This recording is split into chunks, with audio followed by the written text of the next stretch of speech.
ಈ ಇರುವ ಕಸವನ್ನು ಬೇರ್ಪಡಿಸಿ ಕಸದ ವಾಹನಕ್ಕೆ ಕೊಡಿ. ಈ ರೀತಿ ಕಸ ವಿಲೇವಾರಿಯಲ್ಲಿ ಸಹಕರಿಸಿ. ಉತ್ತಮವಾದ ಶುಚಿ ಪರಿಸರ ನಿಮ್ಮದಾಗಲಿ.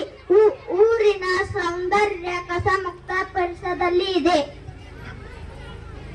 ಋಣಾತ್ಮಕ ಪರಿಣಾಮದ ಪ್ಲಾಸ್ಟಿಕ್ ಬೇಡವೇ ಬೇಡ.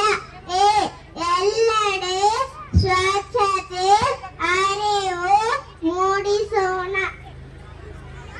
ಏರುತ್ತಿರುವ ಮಾಲಿನ್ಯವನ್ನು ತಡೆಯಲು ಕಸಕ್ಕೆ ಬೆಂಕಿ ಹಾಕೋದಿರೋಣ. ಆ ಐಶ್ವರ್ಯಕ್ಕಿಂತ ಮಿಗಿಲು ಸ್ವಚ್ಛತೆ ಮತ್ತು ಆರೋಗ್ಯ. ಒಂದು ಹೆಜ್ಜೆ ಸ್ವಚ್ಛತೆ